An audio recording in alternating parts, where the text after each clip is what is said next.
خذ من التاريخ عبرة وابدأ الرحلة بعبرة واجعل الإيمان زادك لو سقاك الوقت مرة، لو سقاك الوقت مرة.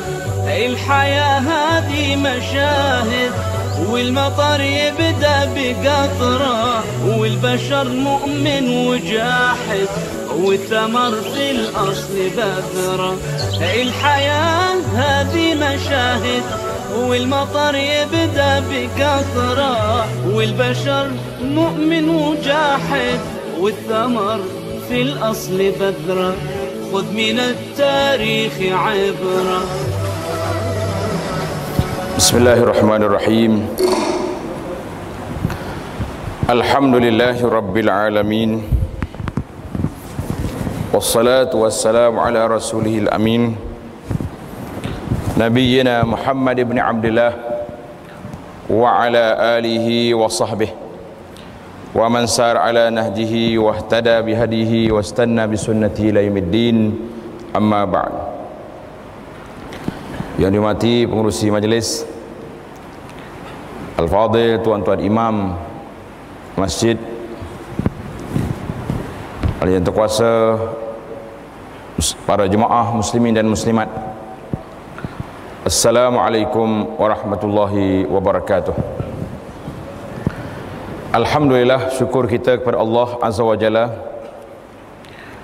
kerana dengan limpah kurnia Allah dapat kita bersama pada malam ini di dalam program kita, iaitulah Mahabbatur Rasul, cinta Nabi sallallahu alaihi wasallam. Kerana kita sebagai seorang yang beriman, sebagai seorang mukmin, diarahkan dan diperintahkan oleh Allah Azza wa Jalla yang Maha Agung sendiri agar mencintai, mengasihi dan mengikuti ajaran yang dibawa oleh Nabi sallallahu alaihi wasallam. Tidak mungkin kita kata kita beriman, kita sebagai seorang Islam, tetapi mempertikaikan hak ataupun tanggungjawab kewajipan kita terhadap Rasulullah sallallahu alaihi wasallam. Insya-Allah dalam perbincangan ringkas, iaitulah kita telah diberi pilih untuk berbincang sebuah buku yang kecil tetapi mempunyai maklumat yang besar. Bukunya kecil ni saja, dia punya saiz, mungkin ada nota di tangan tuan-tuan tu, satu muka surat saja mungkin, tetapi ilmu yang ada padanya adalah merupakan ilmu yang besar. Kenapa? Kerana kita berbincang tentang Rasulullah sallallahu alaihi wasallam. Maka untuk menyatakan cinta kita, untuk menambahkan sayang dan kasih kita kepada Nabi sallallahu alaihi wasallam, maka seorang itu mesti mengenali sebahagian yang besar daripada akhlak yang mulia yang Allah Subhanahu wa taala telah berikan kepada Nabi kita sallallahu alaihi wasallam, dan kelebihannya mengatasi manusia dan jin, bahkan mengatasi para malaikatul muqarrabin. Perkara ini telah sabit dengan kitab dan sunnah, dan juga sabit dengan an-nazarus salim, dengan penelitian yang halus dan istimbat daripada Quran dan hadis. Semua ini tidak diragukan lagi, tidak syak lagi menambahkan keimanan kita terhadap Allah Azza wa Jalla dan kecintaan yang murni terhadap Nabi kita sallallahu alaihi wasallam. Cinta ini para jemaah adalah merupakan syarat asasi, syarat utama iaitulah mesti tersemat dalam jiwa kita, di dalam hati seorang mukmin, maqrunan bihubbillahi ta'ala, bersama dengan cinta kita kepada Allah Azza wa Jalla. Allah Subhanahu wa ta'ala telah anugerahkan seorang nabi yang begini hebat untuk umat yang terakhir ini, sebagaimana dalam firman Allah Ta'ala, huwallazi ba'atsa fil ummiyina rasulan minhum yatlu alaihim ayatihi wa yuzakkihim wa yu'allimuhumul kitaba wal hikmah wa in kanu min qablu lafi dhalalin mubin. Dalam surah Al-Jum'ah yang selalu kita baca, Allah yang telah mengutuskan kepada ummiyin, kepada orang-orang ummi yang tidak membaca, rasulan minhum, seorang rasul di kalangan mereka. Di kalangan mereka ini iaitulah bangsa Quraisy yang dihantar kepada orang Arab, ataupun minhum ay min jins al-bashar, dari kalangan manusia. Apa kerja Nabi kita sallallahu alaihi wasallam? Yatlu alaihim ayatih, Nabi kita membaca ke atas umatnya ayat-ayat. Ini wazifatul ula. Yang kedua, wa yuzakkihim. Ini tengok, baca saja Nabi kita tazkiyah, artinya membersihkan mereka, mendidik mereka, mentarbiah mereka. Wa yu'allimuhumul kitaba wal hikmah, dan Nabi kita sallallahu alaihi wasallam telah mengajar kepada mereka Al-Quran dan Sunnah. Ahli-ahli tafsir mengatakan hikmah di sini dengan makna sunnah. Nabi kita ajar Quran dan dia ajar hadis Nabi. Wa in kanu min qablu la fi dhalalin mubin, walaupun mereka sebelum daripada itu berada dalam keadaan yang sesat yang sangat nyata. Ini wazifah Nabi, mengajar, mendidik, tinggal kepada kita Quran dan hadis-hadisnya. Semua ini menjadi panduan dalam kehidupan kita. Karena itulah Nabi sallallahu alaihi wasallam telah bersabda, salasun man kunna fihi wajada bihin halawatal iman. 3 perkara ini, siapa dapat ambil 3 perkara ini, maka mereka akan mendapati kemanisan iman dalam hatinya. Man kana Allahu wa rasuluhu ahabba ilaihi mimma siwahuma. Tanda orang yang Allah dengan Rasul lebih dicintai kepadanya daripada lain daripada Allah dengan Rasul.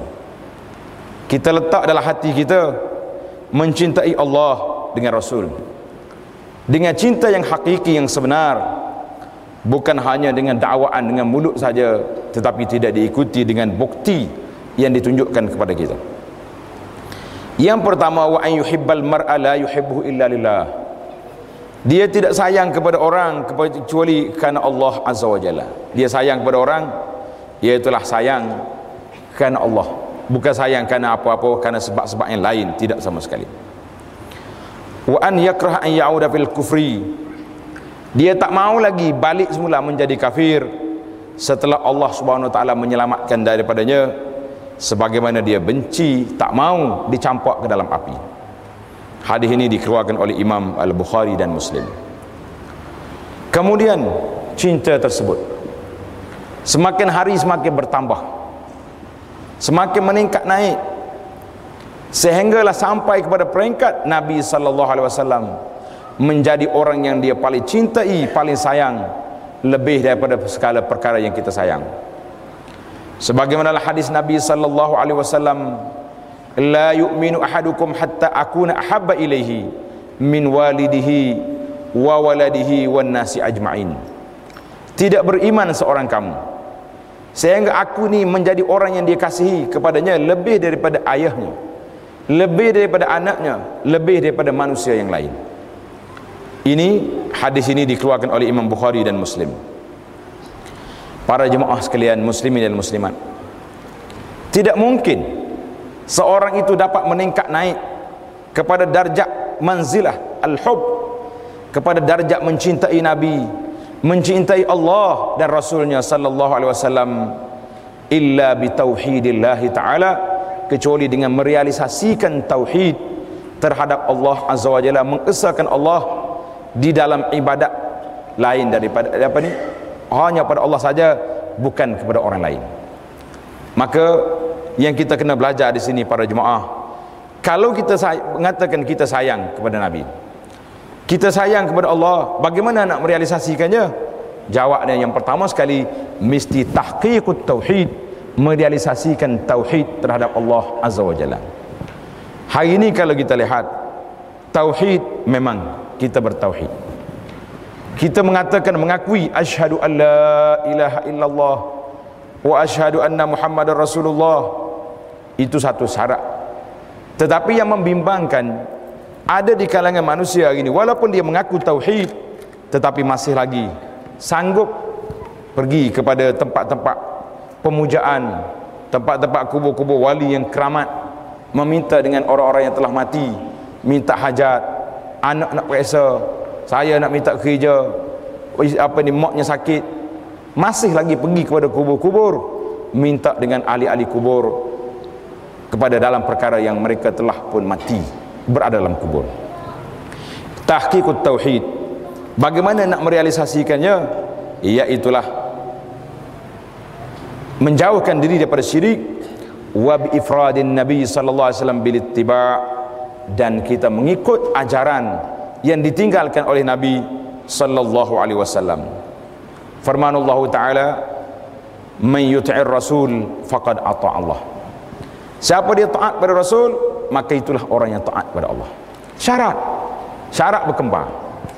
Taat pada Rasul, taat pada Allah. Qul in kuntum tuhibbunallah fattabi'uni yuhibbukumullah. Kalau katakanlah ya Muhammad sallallahu alaihi wasallam, kalau kamu sayang kepada Allah, apa kita nak buat? Fattabi'uni, ikut aku. Itu Nabi telah janji kepada kita supaya ikut dia. Yuhibbukumullah, nescaya Allah Taala kasih kepada kita. Ini semua syarat-syarat yang mesti direalisasikan. Dan sabda Nabi sallallahu alaihi wasallam, la wallazi nafsi biyadihi, Nabi kita bersumpah, demi jiwa aku ini di tangan Allah, lau anna Musa hayyan, lau anna Musa kana hayyan ma wasi'ahu illa an yattabi'ani. Kalau Musa masih hidup, tak mungkin dia akan bawa syariat Bani Israel, mesti dia kena ikut Nabi sallallahu alaihi wasallam. Hadis ini diriwayatkan oleh Imam Ad-Darimi dan lain-lain lagi.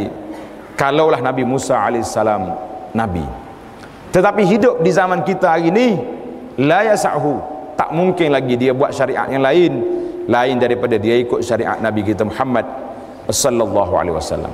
Maka kita yang memang duduk di bawah syariat Nabi kita sallallahu alaihi wasallam, tidak ada jalan lain yang mungkin kita mengatakan bahawa saya ikut Nabi, ikut sayang kepada Nabi, tetapi tidak mengikut apa yang diajar oleh Rasulullah sallallahu alaihi wasallam. Demikianlah mukaddimah kita para jemaah. Kita nak lihat bahawa orang yang sayang kepada Nabi sallallahu alaihi wasallam sampai peringkat Nabi kata apa? Min asyaddin nasi ummati li hubba. Di antara orang yang sangat-sangat menyayangi Nabi sallallahu alaihi wasallam, nasan yakunu min ba'di, akan datang orang selepas daripada aku tidak ada. Apa dia nak? Ya waddu ahaduhum law ra'ani bi ahlihi wa malihi, mereka bercita-cita kalau mereka dapat tengok aku, dapat jumpa dengan aku, walaupun terpaksa menggadaikan keluarganya dan hartanya. Hadis ini diriwayat oleh Imam Muslim. Maka mukaddimah yang ada dalam kitab kita ini menceritakan kepada kita kewajipan mencintai Rasulullah sallallahu alaihi wasallam. Maka ramailah ulama-ulama zaman dulu telah menulis kitab-kitab tentang kelebihan Nabi sallallahu alaihi wasallam ini dengan kitab-kitab mereka. Di antara kitab yang ditulis, kitab Asy-Syama'il Al-Muhammadiyah. Al-Imam As-Suyuti contohnya telah menulis sebuah kitab Al-Khasa'isul Kubra, ciri-ciri keistimewaan yang besar bagi Nabi sallallahu alaihi wasallam. Tetapi dalam kitab ini banyak bercampur di antara hadis-hadis yang sahih dan hadis-hadis yang dhaif, dan bahkan hadis-hadis yang dinilai sangat-sangat lemah ataupun maudhu' oleh para ulama. Maka Al-Imam Izzuddin bin Abdul Salam rahimahullahu taala dalam kitab kita ini yang diberi nama Bidayatus Sul fi Tafdhilir Rasul sallallahu alaihi wasallam, Kitab dia pelik nama dia, Bidayatus Sul fi Tafdilir Rasul. Terjemahan dia persoalan awal, menceritakan tentang kelebihan Nabi SAW mengatasi para anbiya yang lain. Nabi dengan siapa tuan-tuan? Nabi dengan Nabi yang lain. Nanti kita tengok berapa banyak bilangan para anbiya alaihimussalatu wassalam. Jangan nak banding Nabi dengan kita. Kita nak banding, tak. Kita tidak masuk dalam kategori label yang boleh dibandingkan. Perbandingan di sini iaitulah saya terjemahkan dengan nama 41 kelebihan Nabi sallallahu alaihi wasallam mengatasi para anbiya yang lain. Kitab ini telah ditulis oleh imam, seorang tokoh ulama yang pelik gelaran dia nama Sultan Ulama, Bai'ul Muluk, penjual raja-raja. Kenapa nama dia Sultan Ulama? Kenapa dia diberi gelaran penjual raja-raja? Saya rasa saya tak sempat nak cerita pada malam ini. Tuan-tuan boleh tengok dalam blog Abu Anas yang ada di kertas tangan masing-masing itu. Tengok di situ, tajuk dia Sultan Ulama. Seorang tokoh yang sangat hebat, imam di dalam ilmu maqasidus syara', seorang faqih dalam mazhab Syafi'i, telah menegakkan kebenaran, menentang kemungkaran, sehingga dia ditabalkan dengan nama Sultan Ulama. Maknanya ketua ulama pada masa itu dan penjual raja-raja. Abdul Aziz bin Abdul Salam As-Sulami meninggal pada tahun 660 Hijriah. Rahimahullahu ta'ala rahmatan wasi'ah. Ini seorang tokoh yang hebat. Jadi tentang riwayat hidup penulis ini, tuan-tuan boleh baca dalam blog Abu Anas ataupun lain-lain buku yang kita jumpa. Baik, sekarang ni saya nak buat perbandingan. Sebagaimana kata para ulama, wa bididdiha tatamayyazul asya'. Benda ini kalau kita buat berlawan satu benda, baru kita nampak kehebatan dia. Buat bandingan. Dalam kitab kita ni kata Bidayatus Sul ni sebut apa? 41 kelebihan Nabi mengatasi para anbiya yang lain. Mengatasi para anbiya, mana atas pada nabi-nabi yang lain. Berapa orang semua bilangan Nabi? Siapa dia boleh jawab? Hebat dia. Berapa bilangan Nabi?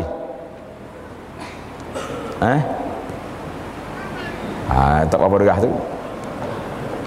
Ada orang kata 25. Kata 25 tu hidup dalam Quran. Bilangan Nabi alaihi wassalatu wassalam itu sebagaimana disebut oleh dalam riwayat yang ada lah, dalam riwayat yang wujud, iaitulah sebanyak 124,000 orang. 124,000 orang. Ini riwayat yang ada. Daripada 124,000, maknanya kalau tolak Nabi kita seorang jadi 123,999, maka Nabi kita mengatasi semua mereka dengan 41 kelebihan yang sahih. Adapun khasais yang tak sahih banyak. Imam Suyuti tulis berapa ciri-ciri istimewa. Sebuah buku yang baru ditulis, nama dia Al-Imamatul Uzma wa Nabiyuha sallallahu alaihi wasallam, telah menulis sebanyak 250 kelebihan Nabi mengatasi para anbiya.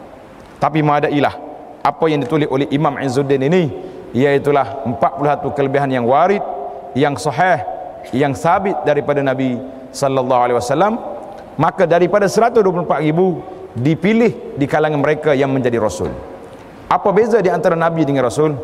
Mengikut riwayat tafsiran yang masyhur di kalangan ulama mengatakan Nabi orang yang menerima wahyu dan dia hanya mengajar, menyampaikan, tetapi rasul iaitulah menerima wahyu dan wajib menyampaikan, membimbing umatnya kepada jalan yang diperintahkan oleh Allah Azza wa Jalla. Ada sebahagian riwayat mengatakan 313.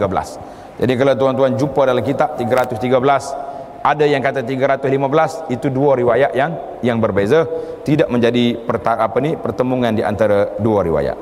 Baik. Kalau kita itu di antara bilangan Nabi alaihi wassalatu wassalam, 124,000. Nak banding dengan kita,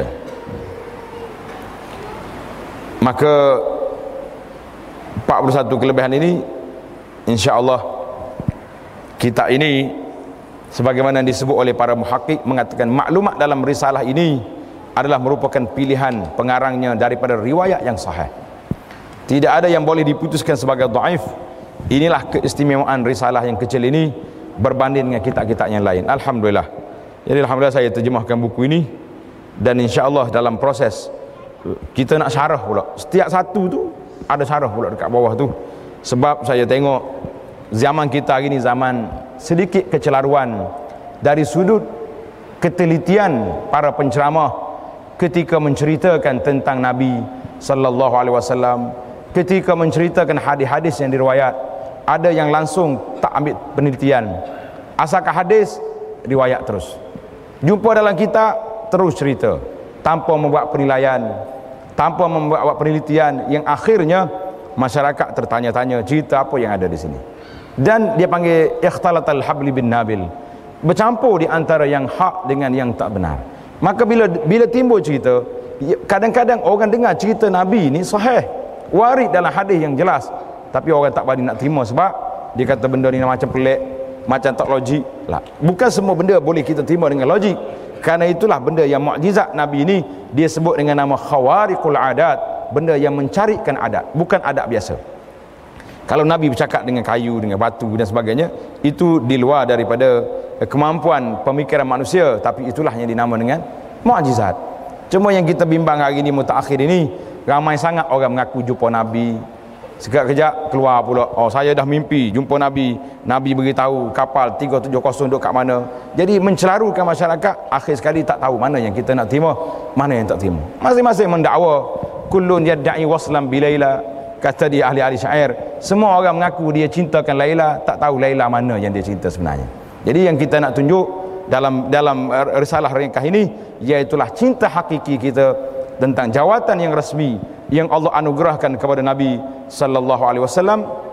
Jadi mudah-mudahan dengan mengetahui kelebihan ini akan menambahkan lagi keimanan dan kecintaan kita kepada Nabi sallallahu alaihi wasallam.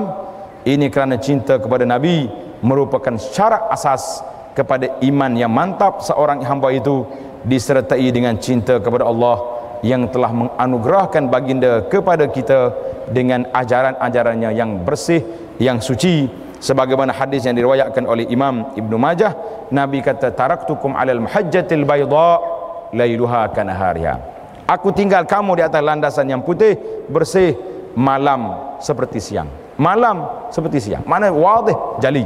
Tapi mari zaman kita hari ni bertukar pula, siang seperti malam. Jurubu habis pemikiran kita dengan sebab apa? Sebab kita tidak mendapat maklumat yang jelas tentang Islam. Apabila mari orang putih tengok kepada Islam, maka dia bagi kepada kita Islam dua versi. Sama ada Islam ni dilabel dengan nama teroris, pengganas, ataupun Islam ditunjuk negara-negara yang mundur, yang miskin, yang tak cukup makan, yang tak ada pakaian, yang duk kelahi sama sendiri. Itulah Islam. Walhal kita telah menerima ajaran ini daripada Nabi sallallahu alaihi wasallam. Wa innaka la'ala khuluqin azim. Allah Taala telah anugerahkan kepada kita Nabi yang mempunyai akhlak yang sangat mulia, Nabi yang mempunyai kedudukan yang besar di sisi Allah Azza wa Jalla. Jadi kata al-Imam, tilkar rusulu faddalna ba'dhum ala ba'd minhum man kallama Allah wa rafa'a ba'dhum darajat. Rasul-rasul ini ada sebahagian mereka lebih tinggi darjat dengan yang lain. Sebagian dalam hadis Yaumul Qiyamah, ketika Nabi sallallahu alaihi wasallam pergi tengok dalam syurga, pergi melawat ke langit, Nabi tengok ada nabi di kalangan dia ramai pengikut dia. Ada nabi ma'ahu rahtun, ada nabi ma'ahu beberapa orang saja yang ada sama dia.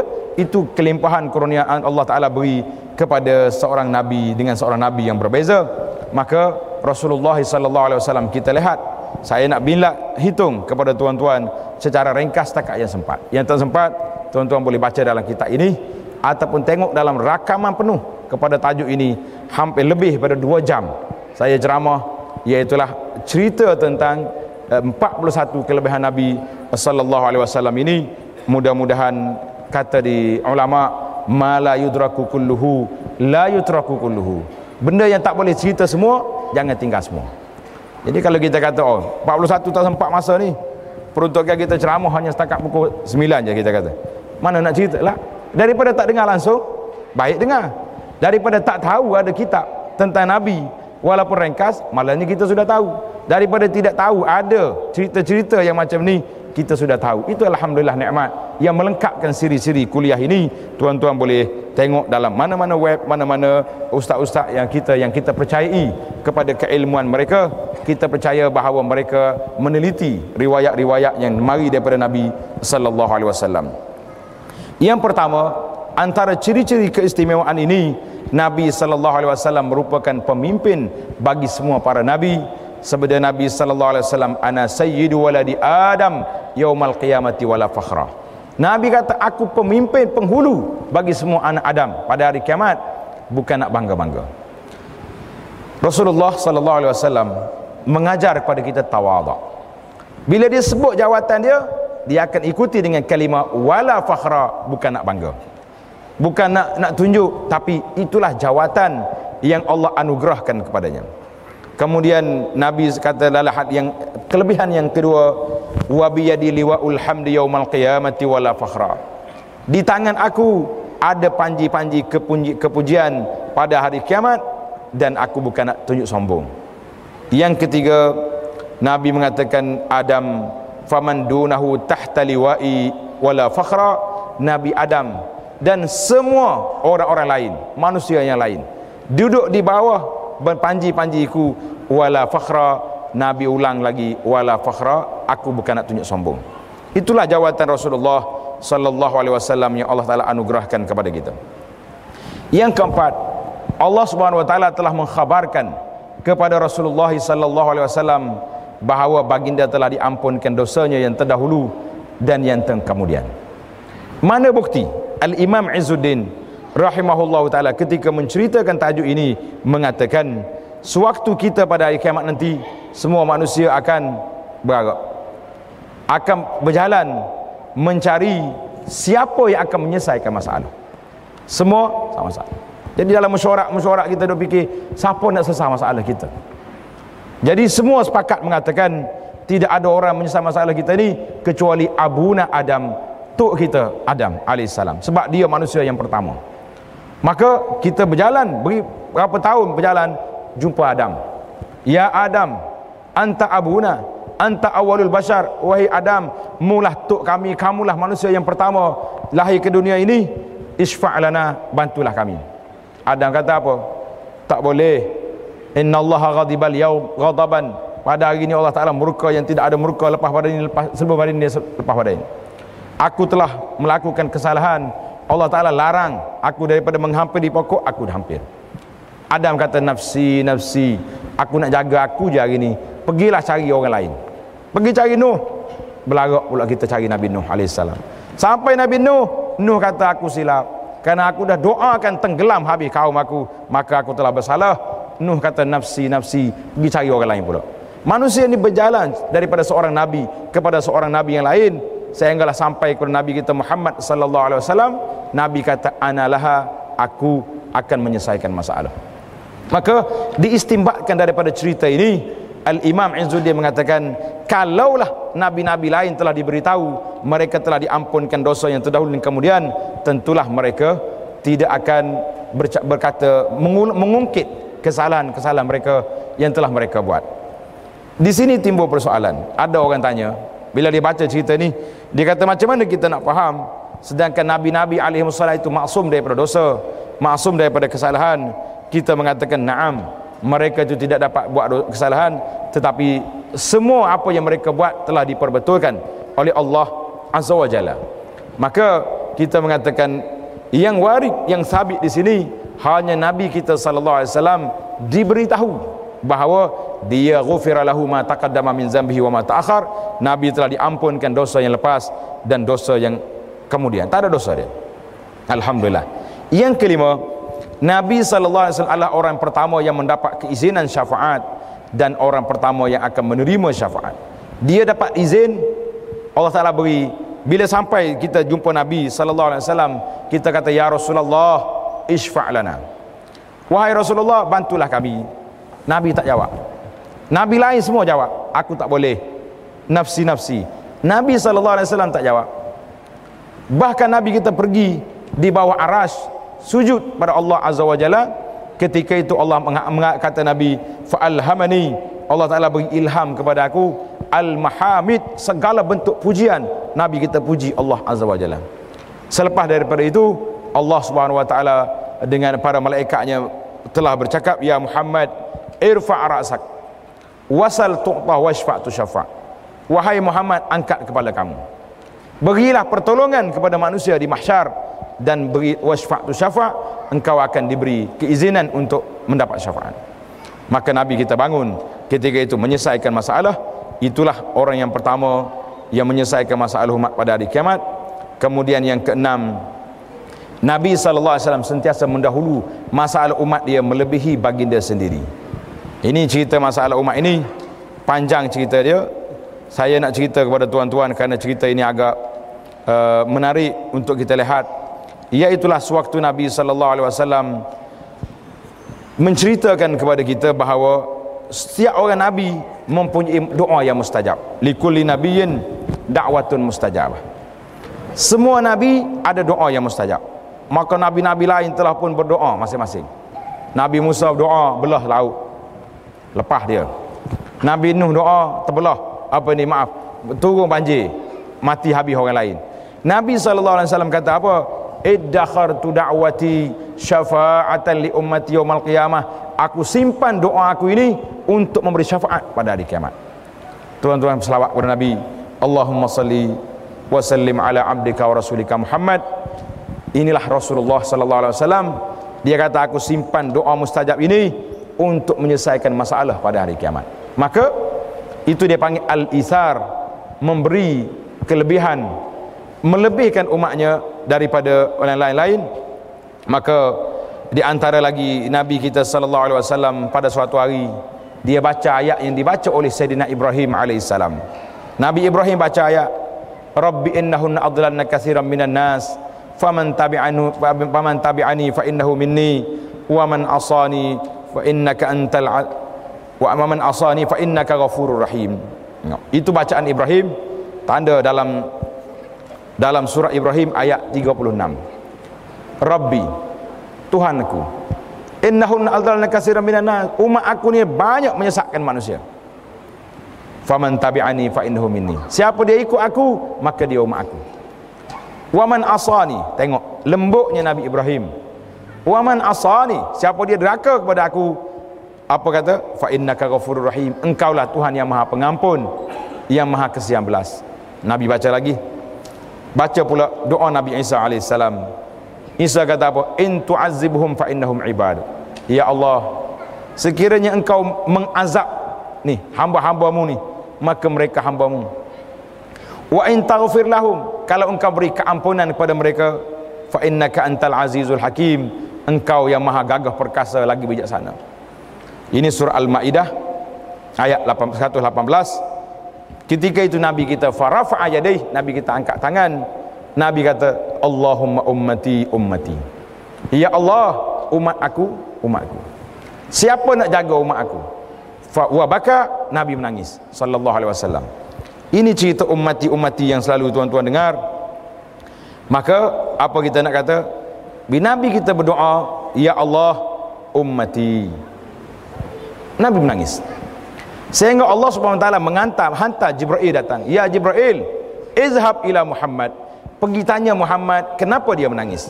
Allah Taala dah tahu, tapi nak suruh Jibril dan penduduk di langit mengetahui betapa sifat Nabi sallallahu alaihi wasallam ni sifat yang sangat al-isar, melebihkan umatnya. Maka Jibril datang. Nabi sallallahu alaihi wasallam cerita kepada dia, siapa nak jaga umat aku lepas aku tidak ada? Ibrahim berdoa minta maaf pada umat. Isa berdoa, maka Nabi kita juga berdoa. Jibril kata apa? Jibril datang bertemu dengan Allah Azza wa Jalla. Maka Allah Ta'ala perintahkan, izhab ila Muhammad, beritahu Muhammad, inna sanurdika fi ummatika wala nasu'u. Tuhan kata, ya Muhammad, kami akan berikan apa yang engkau redai, apa yang engkau suka, tidak menyusahkan engkau tentang umatmu sallallahu alaihi wasallam. Itulah Nabi sallallahu alaihi wasallam melebihkan umatnya pada orang lain. Mungkin timbul satu masa orang duk sibuk tentang hadis ummati. Sibuk ke tidak sekejap baru ni? Sibuk. Umat Malaysia ni gitulah, sibuk dengan isu je. Sekejap mati, sekejap Bani Tamim, sekejap Telaga Barhu. Duk main cerita kecil-kecil yang halus-halus. Cerita isu yang besar-besar. Bagaimana kita nak melaksanakan syariat Islam ini terpinggir daripada arus perdana. Yang besarnya duk main cerita juz'iyat. Saya pun masuk juga malam ni dengan tajuk ummati ni. Hadis ini sahih, diriwayatkan oleh Imam Muslim sebagaimana yang kita sebut tadi. Yang dipertikaikan oleh pendakwah kita iaitulah hadis yang menceritakan Nabi sallallahu alaihi wasallam wafat di atas pangkuan Fatimah dengan Sayyidina Ali. Ketika itu Nabi sebut kalimah ummati ketika Nabi nak wafat. Itu hadis itu, kata Al-Imam Al-Hafidh Ibn Hajar rahimahullahu ta'ala, dia kata apa? Hadhihi min riwayati Syiah. Ini permainan Syiah dalam riwayat tersebut, sebab dia menafikan wujudnya Aisyah ketika Nabi wafat. Itu yang kita kata hadis ummati Syiah.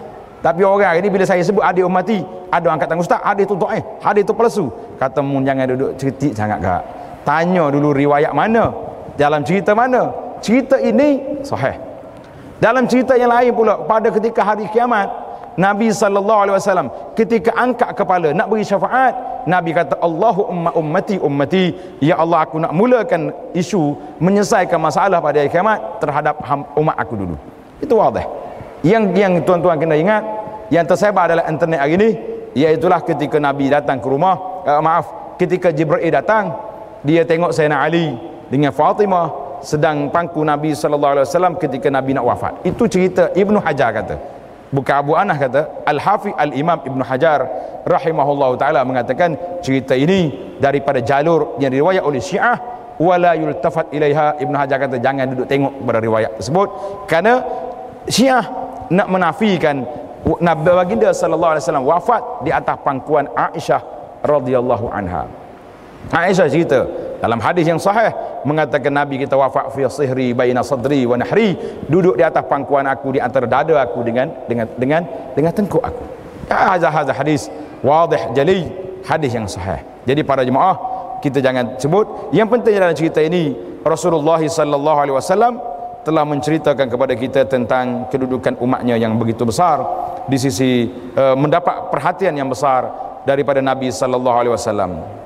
Perkara yang ketujuh, di antara kelebihannya juga Allah Subhanahu wa taala telah bersumpah dengan hayat Nabi, la'amruka innahum lafi sakratihim ya'mahun, ya demi umurmu ya Muhammad. Manakala Allah bersumpah dengan umur Nabi, itu menunjukkan kepada kelebihan yang lain, dan Allah Taala tidak bersumpah dengan nabi-nabi yang lain. Yang seterusnya, yang ke-8, Allah Subhanahu wa taala telah memuliakan Nabi sallallahu alaihi wasallam dalam panggilannya. Tuan-tuan cari dalam mana-mana ayat Al-Quran Allah tak panggil wahai Muhammad, tak ada. Ya Muhammad, dia tak panggil dengan nama. Yang adanya ya ayyuhar nabi, ya ayyuhar rasul. Wahai nabi, wahai rasul. Itu yang ada. Tapi kita hari ni panggil tak panggil wahai Muhammad? Kenapa tak panggil? Bila tak panggil?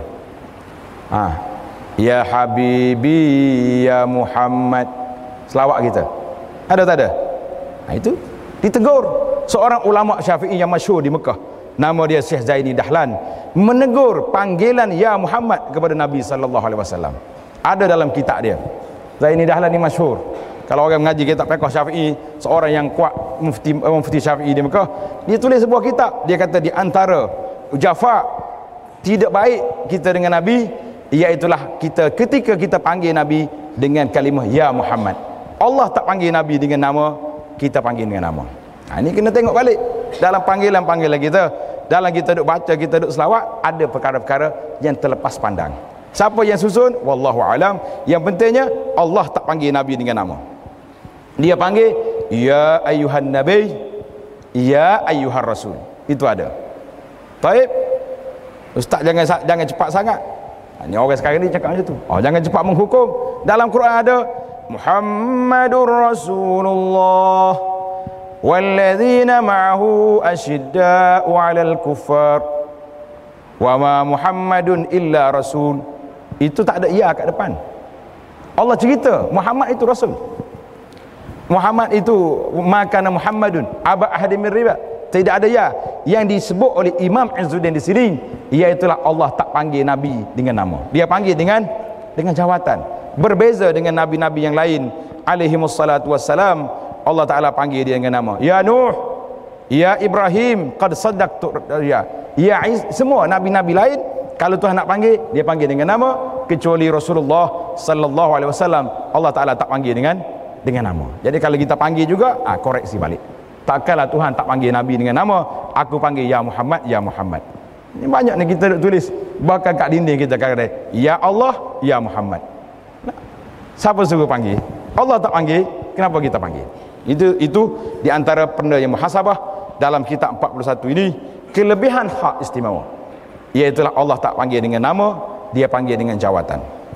Yang kesembilan, mukjizat semua nabi-nabi alaihimussalatu wassalam sebenarnya sudah tidak ada, sudah berlalu. Hebat ke tidak Nabi Musa alaihissalam? Hebat. Ada tongkat. Tongkat dia ni boleh belah laut. Tongkat kita nak buat apa? Dia main tongkat Ali ya kita ni dah. Itu ya, boleh jugalah. Daripada tak ada langsung, ada juga sikit kelebihannya. Tak tahu saya masuk mari mana unsur orang Melayu ni. Banyak sangat unsur Syiah dia. Dia duduk Malaysia, sibuk dengan tongkat Ali. Sampai ke Madinah, orang bawa nak pergi mengambil pengajaran daripada syuhada Uhud. Kenapa mereka ramai mati syahid? Dia dak turun-turun bas, tanya ustaz, mana Kacik Fatimah? Allahu akbar. Kata mazhab orang Melayu ni, kerja dia Ali di Malaysia, Fatimah duduk di Madinah. Jadi Kacik Fatimah masuk. Jangan duk main. Saya bimbang takut unsur Syiah masuk juga dalam kepala kita. La ilaha illallah. Baik. Jangan pergi jauh. Takut tak habis kita. Panjang lagi 41 ni. Mukjizat Nabi lain hebat. Nabi Musa tongkat. Nabi apa? Nabi Isa alaihissalam boleh hidupkan orang mati. Boleh pulihkan orang yang buta kan. Tapi mana mukjizat? Mana ada? Ada ke tak ada? Ni orang pergi Mekah tahu ada. Oh, kita kadang-kadang tengah duk minum air, tengah duk makan dekat restoran kat Mekah. Mari. Orang jual kayu kokar. Ketua-tuan tak aja jumpa kayu kokar. Bapa, ini kayu kokar. Bahtera Nabi Nuh pun dia, tukar Nabi Musa pun dia. Saya kalau dia sekat bahtera Nabi Nuh, saya diam lagi. Tukar Nabi Musa, boleh maaf lagi. Ini tasbih Nabi. Hei, kata tipu besar mu ni. Mana ada Nabi pakai tasbih? Nabi tak lupa macam kita. Dia bertasbih dengan jari dia. Dia tak ada tasbih. Jadi kalau ada orang mari bawa tukar kayu kokar kata tasbih Nabi, pegang kepala dia, mu jangan duk bohong atas darat pada aku ni. Tak ada fakta. Kita boleh menafikan pembohongan mereka. Tak payah pergi masuk dalam makmal nak cari kayu betul kau tak kayu. Tak payah. Dengan otak kita tahu. Nabi ada tasbih dengan buah tasbih? Tak ada. Yang kita duk tasbih dengan batu, dengan kayu ni sebab apa? Sebab kita lupa. Lalai. Leka. Kalau tak tasbih yang kayu, tak ingat selalu. Allah 100 kali. Payah nak kira. Padahal Allah Taala beri pada kita jari yang cantik. Nanti saya ajar kalau ada masa macam nak tasbih dengan jari yang ada di tangan tuan-tuan ni. Subhanallah. Allah Taala beri pada kita mukjizat Nabi sallallahu alaihi wasallam yang tidak habis-habis. Mana mukjizat Nabi? Rambut Nabi. Hari ni kalau mari rambut Nabi penuh. Kalau saya bawa rambut Nabi malam ni, penuh masjid. Tapi bila saya nak cerita tentang bagaimana hubbun Nabi, nak cerita Nabi, inilah yang ada. Itu hebat rambut Nabi lagi daripada kehebatan Al-Quranul Karim. Saya duduk tengok banyak benda-benda yang kadang-kadang kita terlepas, tak tahu lepas pandang ke lepas apa dia. Kalau nak suruh penuh masjid ni, buat alam besar kat bawah. Semaya hajat perdana 370. Penuh mari belakang. Betul tak? Tapi waktu solat jemaah, sebab jemaah tidak perdana, mari tak mari orang. Sikit je ada dalam masjid. La ilaha illallah. Jadi saya JK masjid kena fikir juga. Macam mana nak perdanakan solat jemaah kita ni biar penuh orang di masjid. InsyaAllah kena fikir. Baik. Al-Quranul Karim, mukjizat yang sangat besar. Tak ada orang baca Quran dia kata malah aku baca Quran puas dah. Ada tak? Tak ada. Hak adanya tak baca Quran. Itu ramai. Betul? Hak tak baca ramai. Hak kalau dia baca tak ada kata aku malah dah baca Quran puas tak. Kalau letih adalah. Kalau dia kata jemu dah baca Quran tak ada. Kalau baca buku lain masya-Allah 3 kali baca letih dah kita. Waktunya tuan-tuan ingat balik waktu kita nak exam dulu. Baca buku 3 kali baca nota. Rasa nak muntah rasa tak? Ya Allah lambatnya iktibar, lambatnya exam nak tunggu esok nak apa ni? Nak baca dah buku ni. Tapi Quran tak ada orang kata aku baca Quran puas lah. Yang adanya orang tak baca Quran, itu saja ada. Nasallallahu as-salamata wal afiyah. Banyaklah saya, oleh kerana masa kita cukup, kalau tidak kita cerita tentang mukjizat Al-Quran, tentang ayatul kaun, tentang bagaimana perjalanan falak, bagaimana perjalanan Allah Taala sebut dalam Quran, afala yanzuruna ilal ibli kaifa khuliqat, mu tengok pada unta bagaimana Tuhan buat. Yang ke-10, Nabi SAW menerima salam daripada batu. Ini tengok, hadis ni riwayat Muslim sahih. Nabi kita menerima salam daripada batu. Batu, Nabi kata aku kenal batu di Mekah ni bagi salam pada aku. Tuan-tuan jangan tanya, Ustaz lagu mana batu cakap, dia bukan ada mulut. Boleh tanya kita. Kalau orang zaman dulu boleh tanya. Zaman tuan-tuan ni kalau tanya juga berat. Dalilnya yang tuan-tuan bercakap hari ni dalam poket masing-masing ada tu. Ada lidah, ada mulut? Tak ada, tapi dia boleh bercakap. Apa dia? Telefon kita tu. Apa peliknya Allah Taala nak suruh batu bercakap? Telefon kita pun boleh bercakap. Oh, dia kata ini alat, enggak, tu sama dengan makhluk Tuhan belaka. Kuasa Allah SWT beri, tiada siapa yang boleh menghalangnya, tak ada boleh mengatasi. Begitu juga Batan Tamar menangis ketika berpisah dengan Nabi. Ada sebuah kitab yang tuan-tuan baca, insya-Allah tunggulah. Kitab ini saya akan keluarkan dalam bentuk syarahan. Tajuk dianya Al-Hubbul Mutabadal, cinta berbalas di antara Nabi dengan makhluk lain. Waktu Nabi SAW mula-mula menyampaikan khutbah di masjid di Madinah, dia ambil batang tamar yang dah mati, pasok situ. Nabi duduk sandar kat pokok tamar, macam kita mimbar ni lah. Bila orang dah ramai, masjid dah luas, mari seorang perempuan ahli koprak zaman tu. Dia kata Rasulullah, orang belakang tak dengar, tak nampak. Lagu macam mana kalau kita naikkan mimbar awak 3 tangga? Nabi setuju. Bila Nabi naik atas mimbar hari pertama Jumaat, naik mimbar nak menyampaikan khutbah. Jangan kata Nabi baca khutbah, salah fakta tu. Nabi kita mana ada baca dia? Dia tak membaca dan dia tidak menulis. Karena itulah sifat Nabi, dia sebut an-nabiyyi al-ummi, Nabi yang tidak membaca tak menulis. Tuan-tuan jangan terjemahlah Nabi yang buta huruf. Saya sakit telinga dengar rasa. Buta huruf ni orang tak erti, orang tak mengaji, orang tak cerdik buta huruf. Dia jenis bahasa jenis buta huruf. Apa kata? Dalam kepala kita sebut buta huruf, macam mana kita nampak? Orang tak belajar, orang tak erti, tak menulis untuk anda. Nabi kita ni Allah Ta'ala beri anugerah kepada dia, tidak menulis, tidak membaca. Apa arti? Maknanya kalau Nabi baca, kalau dia keluar pendapat-pendapat, mungkin dia terpengaruh dengan bacaan-bacaan dia daripada Rom, daripada Parsi. Tapi oleh kerana Nabi tak baca, bila dia bawa satu isu yang memang mengatasi sempadan masa pada waktu itu, maka itu menunjukkan mukjizat. Setelah Nabi duduk atas mimbar, tiba-tiba orang dalam masjid dengar tangisan batang tamar menangis. Kenapa tuan-tuan? Sedih pokok tamar berpisah dengan Nabi SAW. Dalam kitab Al-Hubbul Mutabadal, banyak kalau kita baca mengalir air mata kita. Kaif pokok tamar yang dah kering mengenali Nabi SAW sehingga dia berpisah. Nabi bukan pergi jauh pun, di sini naik mimbar. Mana tak duduk dekat dia, dia telah menangis sebab sedih berpisah dengan Nabi SAW. Tadi Nabi kita menangis memikirkan masalah umat. Kita ini berapa kali kita menangis kerana tak dapat melaksanakan sunnah Nabi SAW. Wahai, saya menangis juga Ustaz. Bila? Kalau ada majlis lantun, gedegung-gedegang sampai pukul 2 malam, menangis kita tak. Pagi esok orang azan subuh, asyhadu anna Muhammadar Rasulullah, pergi masjid ke tak? Tak pergi. Jawab dia cinta palsu. Menangis kerana dengar lagu, bukan menangis cinta kepada Nabi SAW. Ini berat kita. Orang boleh baik, tak boleh dengar lagu. Tengok drama dalam TV tu, memang pembohong 200%. Bini dia ni, kawan ni, walhai kita tahu berlakon. Tapi kalau mati, menangis juga macam-macam kita tu dah. Kalau menangis tu, mati dah. Siapa? Dalam TV, mati. Menangis juga kita. Drama, lakonan, memang palsu 100%. Menangis. Manusia ni begitulah sifat dia. Dengar, tengok.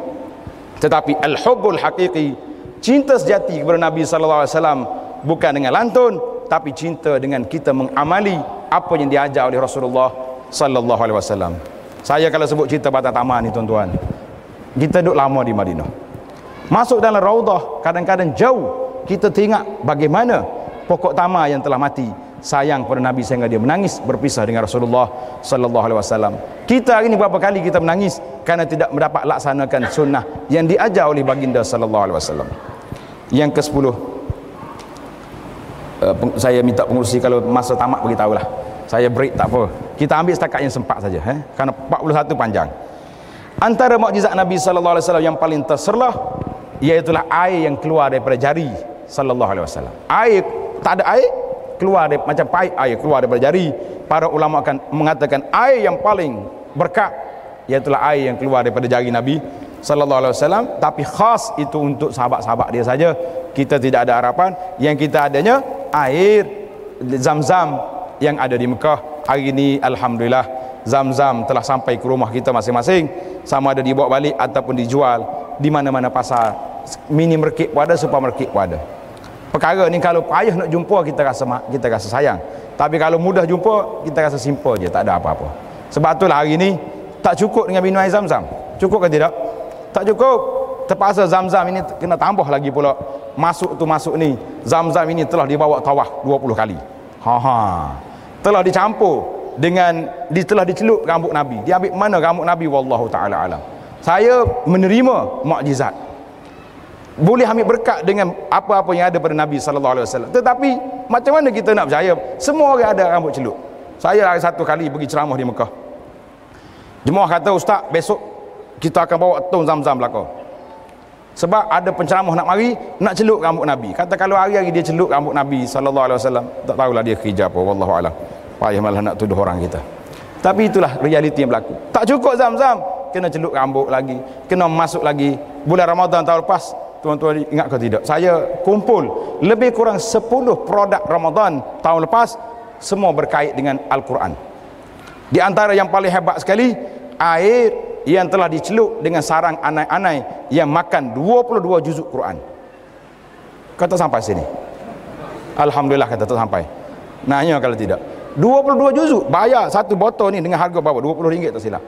Saya kata kalau tahun ni anak-anak dah cukup makan 30 juzuk Quran, tentulah harganya lebih tinggi daripada itu lagi. Wallahu ta'ala alam. Yang ke-12, Nabi Isa AS telah menyembuhkan mata orang buta. Nabi kita sallallahu alaihi wasallam masuk balik mata Qatadah yang tercabut dalam peperangan Uhud. Allahu akbar. Yang ke-13, orang mati jiwanya telah dihidupkan oleh Nabi sallallahu alaihi wasallam. Ramai. Nabi Isa hanya menghidupkan beberapa tubuh saja yang telah mati. Yang ke-14, Nabi telah menulis bagi setiap, Allah telah menulis bagi setiap Nabi pahala mengikut amalan dan keadaan umat mereka. Tengok, umat Muhammad sallallahu alaihi wasallam merupakan setengah daripada ahli syurga. Kata alhamdulillah tuan-tuan, umat Muhammad nisfu ahli jannah, setengah daripada penduduk syurga ni umat Muhammad sallallahu alaihi wasallam. Mula-mula Nabi kata, aku mengharapkan umat aku ni 1/4 penduduk syurga. Sahabat-sahabat bertakbir, Allahu akbar. Kemudian Nabi senyap, Nabi kata sulusu ahli jannah, 1/3 penduduk syurga. Fakabarna, sahabat bertakbir, Allahu akbar. Akhir sekali Nabi kata syatru ahli jannah, umat aku ini 1/2 daripada ahli syurga. Maknanya daripada 124,000 Nabi, setengah ahli syurga umat Muhammad sallallahu alaihi wasallam. Alhamdulillah, kita kata kita bangga jadi umat Muhammad. Mudah-mudahan Allah Ta'ala masukkan kita di kalangan orang-orang yang masuk dalam syurga, insya-Allah. Yang kita nak kata di sini, kelebihan ini duduk di mana para jemaah? Iaitulah oleh kerana umat dia ramai, maka semua amalan yang kita buat, kita baca Quran, kita solat, kita sedekah, kita puasa, ikut siapa tu?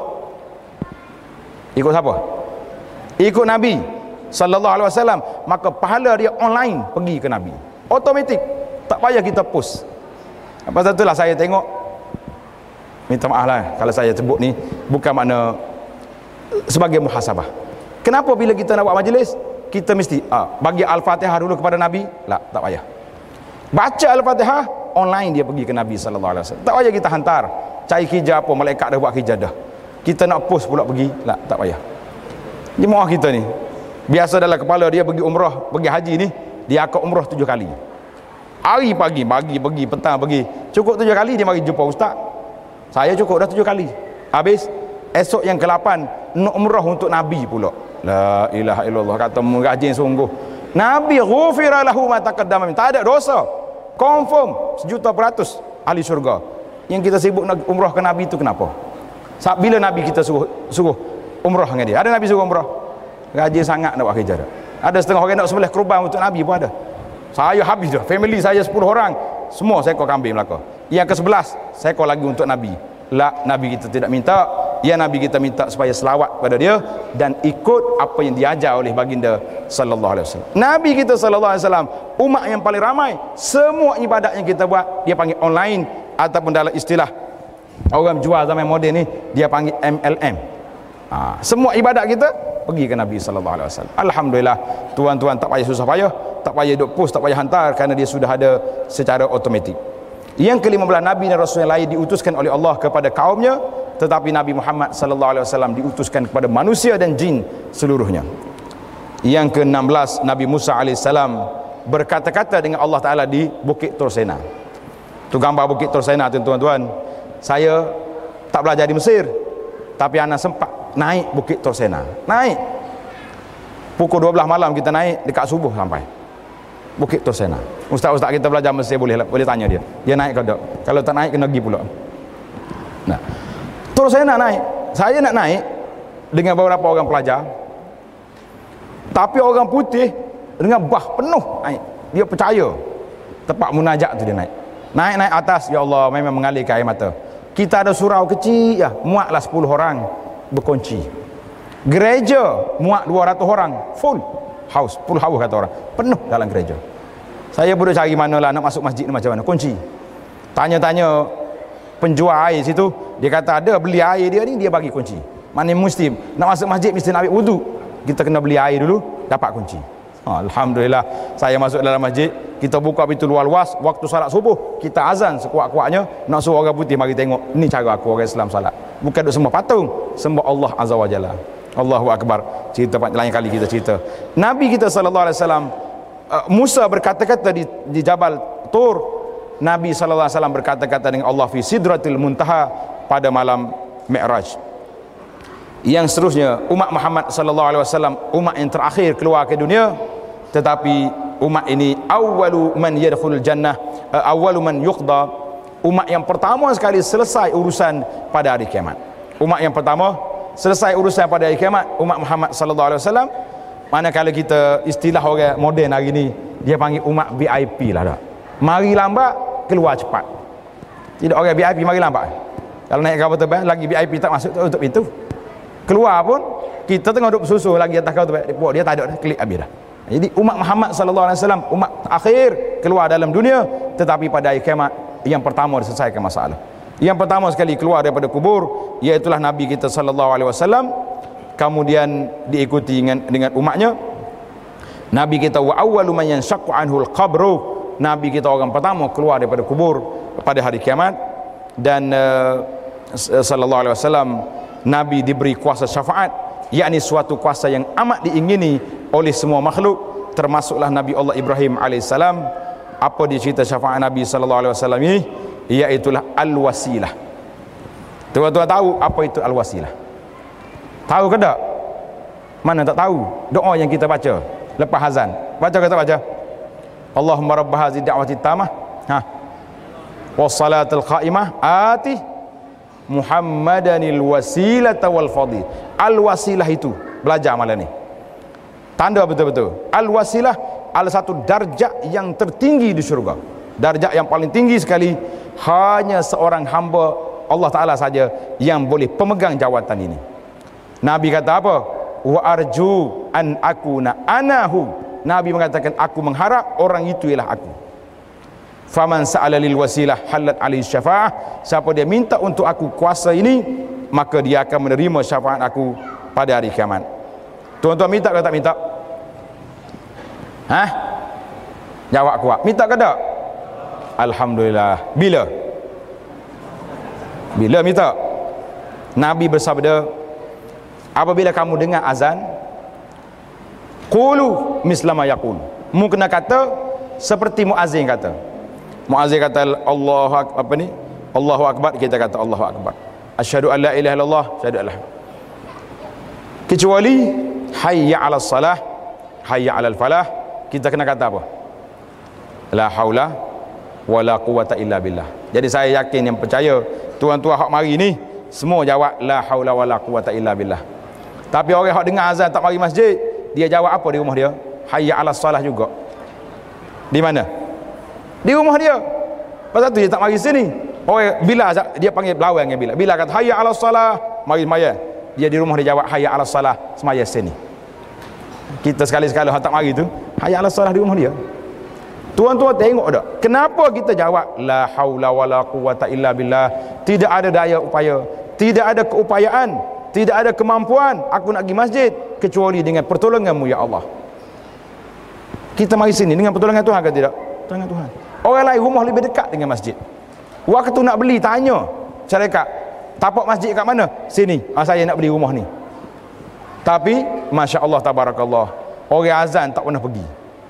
Bukan sakat tak pergi, kalau orang baca kuat pula azan, repot polis pula dah. La ilaha illallah, malu dunia. Repot polis pula dah. Nak kata apa? Marah. Orang tanya dia, kenapa waktu bini dia tanya, kenapa abang waktu nak beli rumah dulu pergi cari dekat masjid? Dia kata nanti pencen tua-tua esoklah kita nak jadi ahli masjid, sekarang ni sibuk. Dia tahu malaikat nak ambil nyawa dia tu, berani dia. Baiklah, ada lagi cerita lain tapi tak sempat. Yang naknya Nabi kata apa? Lepas kita jawab la ilaha illallah, kita kata apa? Kata apa tuan? Allahumma rabb hadhihi da'wah. Betul tak? La, kita tertinggal satu lagi. Dalam hadis riwayat Muslim, Nabi kata summa sallu alayya, selawat dulu ke atasku. Allahumma salli ala Muhammad wa ala ali Muhammad. Barulah kita kata Allahumma rabb hadhihi da'wati tammah was salatil qa'imah ila akhir. Jawab dulu. Hadis Muslim. Tapi kenapa kita tak baca selawat? Sebab guru-guru kita semua tak baca. Siapa guru kita? Guru kitanya kalau azan dia jawab. Siapa dia? Dia gida, dia jawab azan. Tak kenal sini. TV dengan radio. TV dengan radio kalau azan dia jawab ke tidak? Jawab. Dia pergi. Dah. Saya nak ajar ke muslimat kita. Kalau orang azan suruh suami jawab. Jawab abang azan. Lepas dia jawab, kata awak nak jadi TV ke radio? Dia kata kenapa? Sebab jawab azan tak pergi. Kalau tak pergi jawab azan ni TV dengan radio je. Patut kita orang lepas jawab azan kena pergi. Baru betul. Baru Nabi kata, siapa dia masallallahu alaihi wasilah, siapa dia minta doa ini kepada Nabi, halat lahu syafa'ah, orang ini berhak menerima syafaat Rasulullah sallallahu alaihi wasallam. Ini doa yang kita baca alhamdulillah tuan-tuan. Kemudian dalam hadis lagi Nabi kita sebut umat aku ini 70,000 di kalangan mereka maka masuk syurga tanpa hisap, tanpa azab. Siapa orang itu? Orang itu orang yang tak berjampi dan tak minta dijampi. Kita ini sakit gigi pun minta jampi juga ni. Allahu akbar. Baik, yang ke-22, Nabi mempunyai kolam. Mungkin saya berhenti sekat ni ya, mungkin. Nabi kita sallallahu alaihi wasallam mempunyai kolam di mahsyar. Dia ada 2 kolam. Ibnu Hajar kata Nabi kita ada kolam, satu Kausar dalam syurga. Satu lagi dia panggil Al-Haud. Haud ini di mahsyar. Siapa dia orang ni yang boleh pergi masuk kolam ni? Siapa dia? Dalam hadis yang panjang, satu hari Nabi kita sallallahu alaihi wasallam pergi ke kubur Baqi'. Dekat mana kubur Baqi' ni tuan-tuan? Mana? Di Madinah. Ingat, kalau Mekah dipanggil perkuburan Ma'la, Baqi', Madinah. Di antara tempat yang kalau kita pergi Madinah sunat kita ziarah Baqi', Uhud, Masjid Quba. Masjid Nabi itu memang asal lah kan. Jadi Nabi kita kubur Baqi', Nabi kita beri salam, Assalamualaikum. Belajar ni doa bagi kubur. Ya dara qaumil mu'minin wa inna insyaallah bikum lahiqun. Bila Nabi bagi salam pada ahli kubur, Nabi kata waditu anni qad raaitu ikhwanana. Nabi kata aku berharap aku nak tengok saudara-saudara aku. Sahabat-sahabat tak puas hati. Ya Rasulullah, alasna ikhwanuk, bukankah kami semua ni saudara Nabi? Nabi kata apa? Bal antum ashabi, kamu sahabat aku. Wa ikhwani alladhi lam ya'tu ba'du, saudara-saudara aku orang yang belum lagi mari, tak beranak lagi dia, tetapi mereka datang, mereka dilahirkan dan mereka beriman dengan aku. Kata alhamdulillah tuan-tuan, kita semua ni saudara ke tidak? saudara. Nabi bercita-cita nak tengok kita. Subhanallah. Kita nak tengok Nabi ke tak? Nak. Tadi hadis saya baca tadi. Waditu apa ni? Seorang itu bercita-cita nak tengok, nak jumpa dengan Nabi walaupun terpaksa menggadaikan keluarga dan harta dia. Nabi nak tengok kita. Nabi kata wa ana faratuhum alal haud, orang yang beriman dengan aku walaupun tak jumpa dengan aku tunggu mereka di tepi kolam. Ini janji Rasulullah sallallahu alaihi wasallam. Sahabat-sahabat tak puas hati, dia tolong tanya bagi pihak kita. Dia kata, ya Rasulullah, kaifa ta'rif man ya'ti ba'daka min ummatik? Bagaimana tuan boleh kenal orang yang datang lepas daripada tuan wafat? Macam mana boleh kenal, tak pernah jumpa? Nabi kata apa tuan-tuan? Dia main psikologi. Nabi kata, kalaulah kamu seorang laki-laki itu ada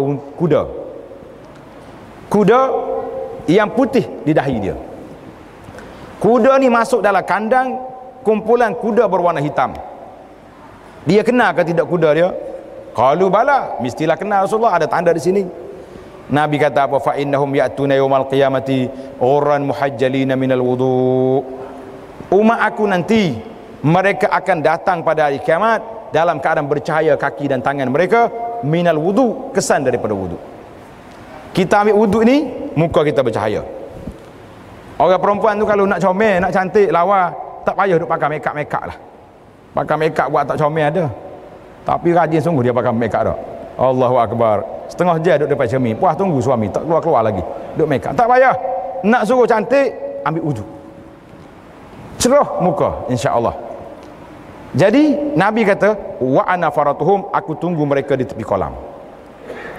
Jadi orang yang bercahaya kaki tangan, bercahaya muka dia ni, dia akan pergi keluar di mahsyar, berkumpul, ambil lorong VIP, nak pergi ke kolam. Nabi tunggu di mana? Tunggu tepi kolam. Wa ana faratuhum alal haud, aku tunggu di tepi kolam. Cuma hadis ni tak habis cerita lagi tuan-tuan. Yang menakutkan saya, hadis Bukhari ni. Nabi kata, inni faratukum alal haud, man marra alayya syariba. Siapa dia mari ke kolam, dia akan minum. Wa man syariba lam yazma abada. Siapa dia minum, dia tak akan dahaga lagi di mahsyar, sehingga masuk dalam syurga. Walaupun matahari panas, orang ni tak dahaga sebab dia dah minum di kolam Nabi sallallahu alaihi wasallam. Kemudian Nabi kata, la yaridanna alayya aqwam, akan datang beberapa kumpulan orang, muka sudah bercahaya, dia sudah salat, dia pergi haji, a'rifuhum wa ya'rifunani, aku kenal mereka dengan tanda-tanda dan mereka kenal aku. Summa yuhalu baini wa bainahum, tiba-tiba malaikat mari stop, sekat, tak pernah masuk. Malaikat kata stop, kamu tak boleh masuk. La ilaha illallah.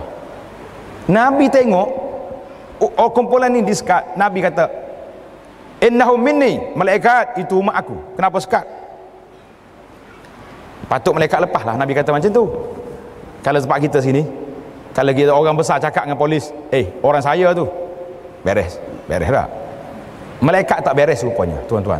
Malaikat dia tak makan rasuah. Pasal itulah Allah Ta'ala lantik malaikat jaga kita. Kalau orang sama orang jaga kita, susah masalah. Ambil 100 pergi minum, kita boleh buat maksiat apa saja. Malaikat tak ada, rehat sekejap. Apa ni, penulis tak ada. Malaikat tak. Malaikat kata apa? Ya Rasulullah, innaka la tadri ma ahdatsu ba'dak. Tuan tak tahu orang ni lah, dia solat tapi dia telah mereka-reka ibadat yang Tuan tak suruh. Ini bahaya. Orang ni juga ibadat tapi telah mereka-reka ahdas, mana buat perkara-perkara ibadat yang tidak disyariatkan oleh Nabi sallallahu alaihi wasallam. Bila Nabi kita dengar macam ni, Nabi kata apa? Fa'aqul suhqan liman ghayyara ba'di. Nabi kata, halau mereka keluar daripada kolam aku kerana mereka telah mengubah perjalanan agama aku. Muslimin dan muslimat, saya bila baca hadis ini sahih dalam Bukhari. Kita yang dah baca, dah salat, kita yang dah puasa, kita yang dah pergi haji, apakah amalan kita ni tepat dengan apa yang Nabi kita nak? Apakah amalan kita ni tepat dengan sunnah yang Nabi kita ajar? Kalau tidak tepat, ini yang kita bimbang. Kata Imam An-Nawawi rahimahullahu ta'ala, Imam Nawawi kata apa? Dalam syarah kepada hadis ini, Nawawi kata, sesiapa yang mereka-reka amalan dalam agama. Imam Nawawi ini masyhur, ulama hadis, ulama ahli sunnah, faqih dalam mazhab Syafi'i yang kita duk pegang dengan mazhab Syafi'i hari ini. Nawawi kata, sesiapa yang mereka-reka amalan dalam agama, maka dia termasuk orang yang akan dihalau daripada kolam Nabi, wal iyazubillah. Hari ini kalau kita nak selawat Allahumma salli ala Muhammad tak cukup. Kalau tak ada gendang, tak ada pukulan pula, pukulan mau hari ini dalam masjidnya pukul. Adakah Nabi ajar bergendang dalam masjid? Adakah Nabi kita ajar suruh bersawak sambil duduk menari-nari, melambai-lambai tangan? Ada? Saya bimbang, takut-takut kita termasuk dalam ma'ahdasu ba'dak, termasuk di kalangan orang-orang yang mereka-reka amalan yang tidak diajar oleh Nabi sallallahu alaihi wasallam. Berhati-hatilah tuan-tuan. Kita buat ibadat yang banyak, kita buat amalan yang betul, maka kita akan selamat insya-Allah. Kata lagi Ibn Abdul Bar, termasuk juga dalam golongan ini golongan Khawarij yang menentang Sayyidina Ali, Rafidah, Syiah yang mengkafirkan sebahagian daripada sahabat, mencerca para sahabat, dan semua golongan pengikut hawa nafsu yang hanya mereka-reka ibadat yang telah diajar oleh Nabi sallallahu alaihi wasallam. Demikian juga orang yang berlaku zalim, melenyapkan kebenaran serta melakukan dosa besar secara terang-terangan. Hari ini orang tak takut dengan Tuhan. Dosa besar kita buat. Kita duduk atas masjid, kita pergi haji, tapi kita buat dosa besar terang-terangan. Tuan-tuan mungkin tak setuju dengan saya. Mana ustaz? Saya 30 tahun dah bertaubat, tak pernah pergi disko, tak pernah pergi kelab malam, tak pernah pergi kepok, tak pernah pergi tengok kepek, semua tak pergi belakang dah. Tuan-tuan ingat, tengok dalam poket muamalah kita, duit kita duduk di mana?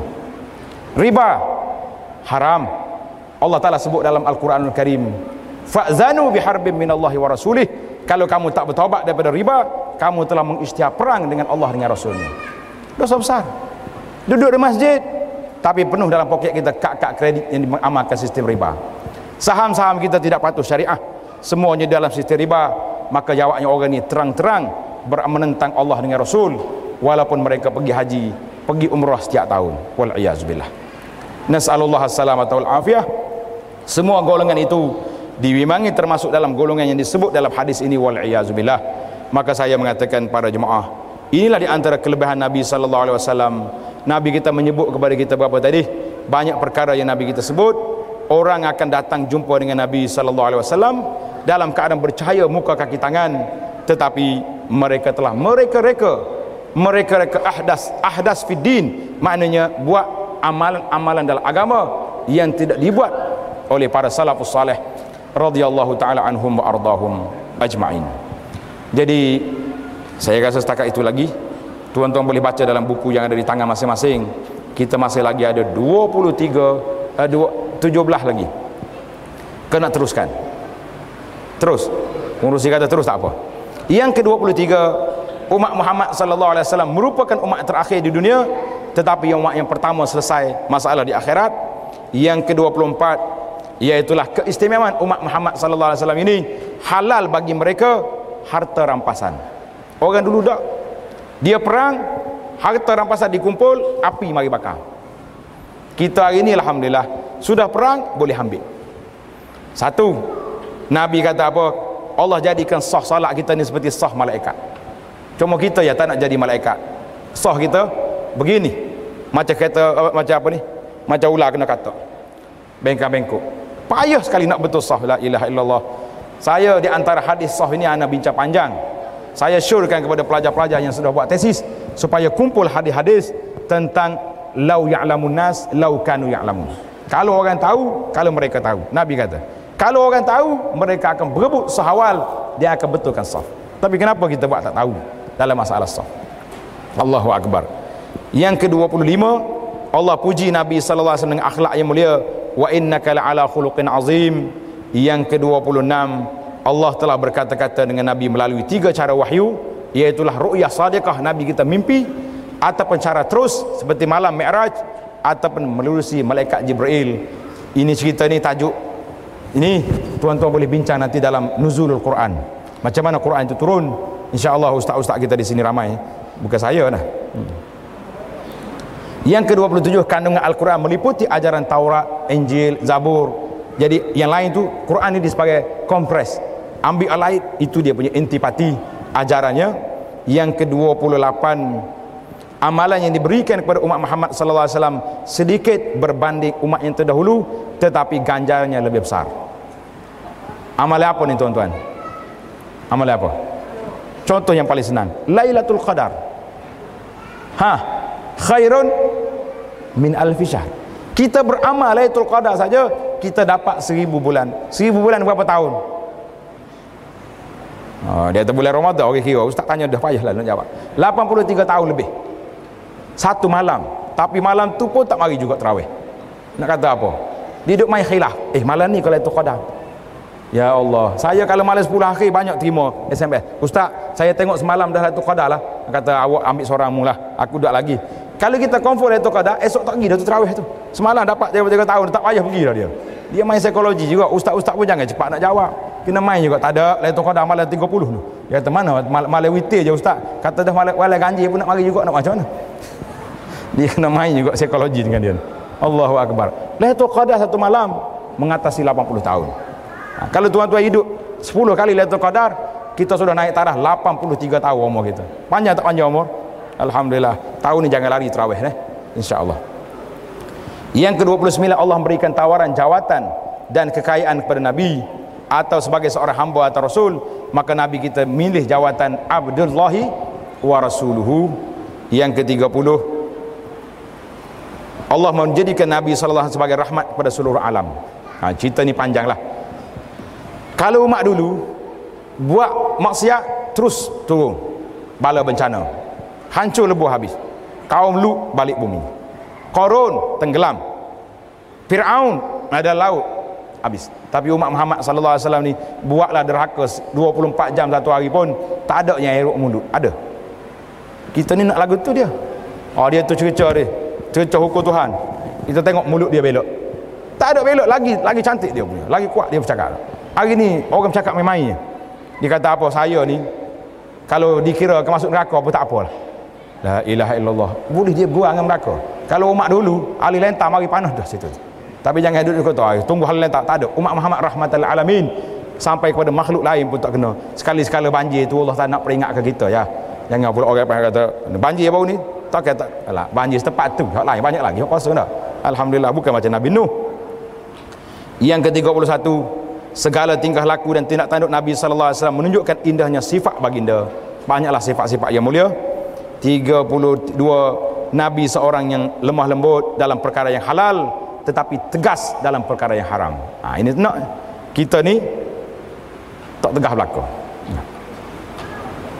Dalam bab haram kena tegas. Haram halal dalam masalah makanan, minuman dan sebagainya.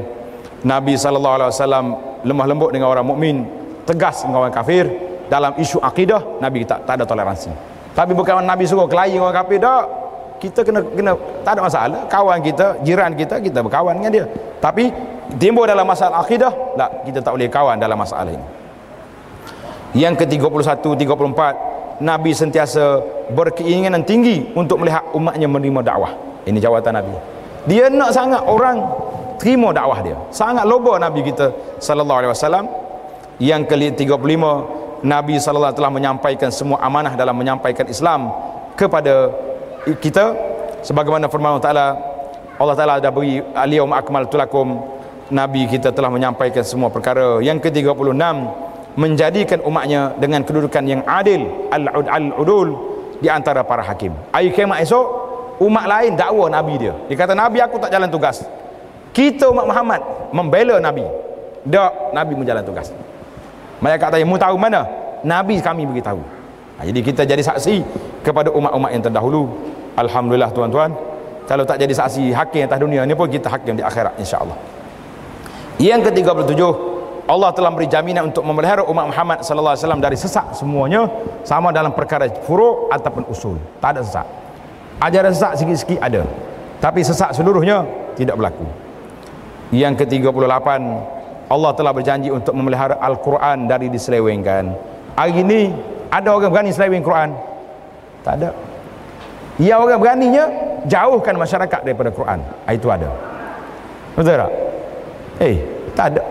Tak ada lagi kita jumpa kat Kedah Quran diputar balik. Salah cetak adalah. Tapi orang nak tukar ayat Quran tak mungkin berlaku. Tu Allah jamin. Jadi orang kata tak apa, Quran kita bagi je, tapi jangan suruh dia baca, jangan suruh dia beramal. Hari ni bila sebut nak amal undang-undang Quran, ada orang berani? Tak boleh, orang putih marah lah. Tengok Brunei apa berlaku pada Brunei. Macam-macam tekanan pada Brunei. Saya tak sebut sini lah, sebut Brunei lah. Jadi kita patut orang Islam semua 100% solid menyokong bila nak laksanakan undang-undang syariah. 39, Allah telah akan menutup, tidak akan mendedahkan orang-orang yang tidak diterima amalannya di kalangan umat Muhammad sallallahu alaihi wasallam. Kata alhamdulillah tuan-tuan. Orang dulu kalau dia korban tak terima, duduk situ je. Kambing yang sebelah tu situ. Umat Muhammad ni tak apa, buatlah apa saja pun, tak ikhlas pun tak ada masalah. Tak nampak. Kalau tidak malu kita tak. Bawa duit RM10 nak bagi tabung masjid, kawan sebelah pula ahli koprak juga. Tukar 50. Sudah sembahyang nanti ada kat pintu sakut Muhammad bin Dolah, ambil balik duit, awak tak ikhlas ni. Berat kita lagu tu tak? Allah Taala tutup keaifan umat ini. Alhamdulillah, kalau tidak beratlah kita. Yang ke-40, Allah telah mengutuskan Nabi dengan jawami'ul kalim. Apa makna jawami'ul kalim? Kata-kata sedikit, makna panjang. Di kertas tangan tuan-tuan tu saya nak bagi ijazah jawami'ul kalim mana ni. Nak ke tidak? Kertas ada masing-masing. Kertas yang kecil dapat dah. Dia tulis tajuk dia 4 kalimah. Yang tak dapat lagi boleh ambil. Nak ke tidak ijazah? Alhamdulillah. Tuan-tuan ikut saya baca. Selagi tak kena ni, saya tak akan berhenti. Pengurus dia tarik mikrofon, saya tak berhenti. Berani?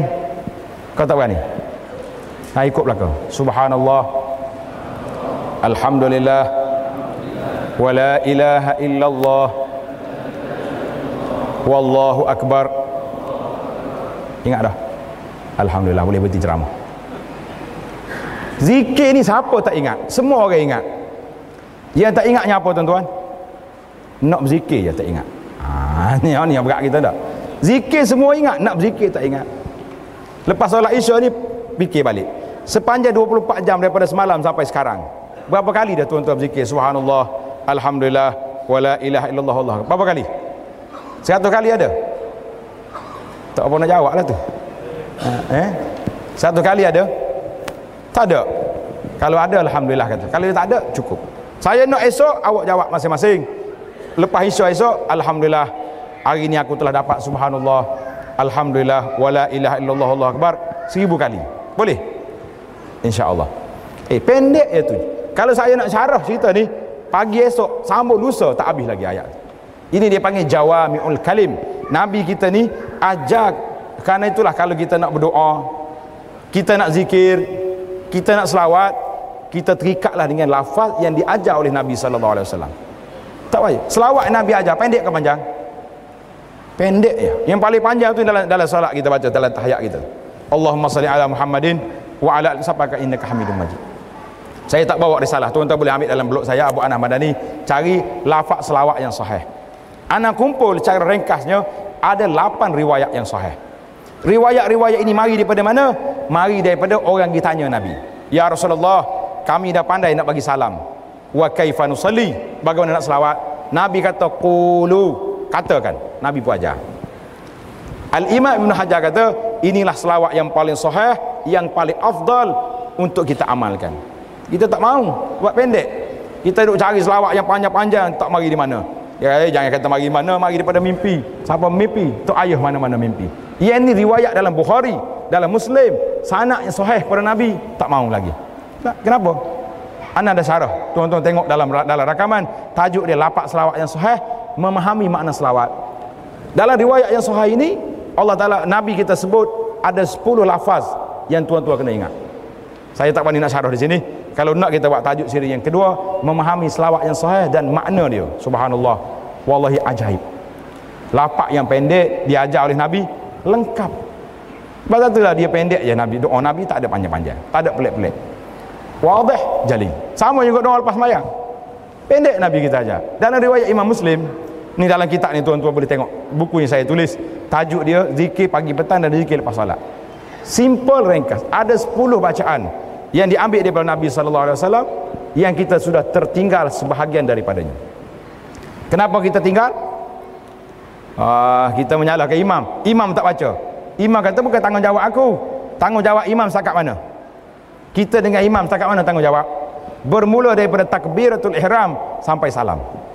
Imam assalamualaikum, assalamualaikum, khalas, awak dengan saya sudah selesai masalah. Sebab tu kita boleh balik, kita boleh pergi. Nak menyalahkan imam, kenapa? Imam dia ada kerja dia. Kita sendiri masing-masing berzikir dengan lafaz-lafaz yang sahih, yang warid daripada Nabi. Sebab Allah Ta'ala beri pada Nabi jawami'ul kalim, cakap pendek, makna panjang. Kita hari ni bercakap panjang, makna tak tahu ada makna ke tak. Dalilnya 2 jam kita pergi dengan ceramah. Balik-balik kawan tanya, siapa dia ceramah ni? Ustaz. Sedap. Oh, hebat. Apa dia cerita? Dia kata apa? Dia ingat cerita hak nakal ustaz buat cerita tadi. Cerita nakal Tok Bila mengamuk pukul 10 pagi tu, dengar kata? Kau tak dengar lagi? Ui, tak dengar lagi sini nyanyi betul. Bila masjid, bukan masjid ni, masjid lain. Dia azan, orang tak mari. Dia kata macam mana manusia nak suruh mari? Pagi esok pukul 10 pagi dia buka speaker masjid, dia azan. Sekampung mari belakang. Bakal marah dia ni, mu gila kan Bilal? Pukul 10 pagi azan dah. Dia kata siapa dia gila? Aku azan masuk waktu mu tak mari. Aku azan tak masuk waktu mu mari. Mu lah gila, bukan aku. Kena ke Tok Bilal lagu ni tak? Baru betul ke dia. Kita sekali-kali kena buat juga baru orang mari. Dia rasa pelik, dia tahu apa mari pukul 10 pagi ni. Dia kata Bilal mengamuk sekali-sekala kena buat. Itu cerita Bilal. Jadi kita ni kadang-kadang, tapi cerita Bilal susah dah ingat dah. 41 ni tahu lagi ingat ke tak ni? Yang bimbang saja.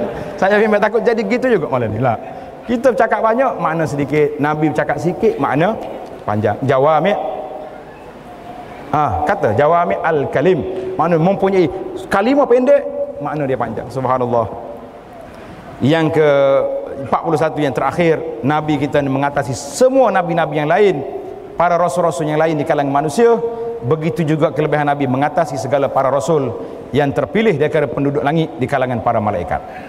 Inilah para jemaah sekalian yang dapat saya sebut tuan-tuan di sini, iaitulah sebanyak 41 kelebihan Nabi sallallahu alaihi wasallam mengatasi para anbiya yang lain. Mudah-mudahan Allah Taala beri kepada kita rahmat dan keampunan dan maghfirah, dan kita dapat kasih sayang Allah dalam perbincangan yang kita buat ini, dan kita akan ikut Rasulullah sallallahu alaihi wasallam. Kita akhiri dengan selawat pada Nabi sallallahu alaihi wasallam dengan selawat yang sahih. Allahumma salli ala Muhammad wa ala ali Muhammad kama sallaita ala Ibrahim wa ala ali Ibrahim, wa barik ala Muhammad wa ala ali Muhammad kama barakta ala Ibrahim wa ala ali Ibrahim innaka Hamidum Majid. Wa sallallahu ala nabiyyina Muhammad wa ala alihi wa sahbihi ajma'in. Walhamdulillahi rabbil alamin. Wassalamu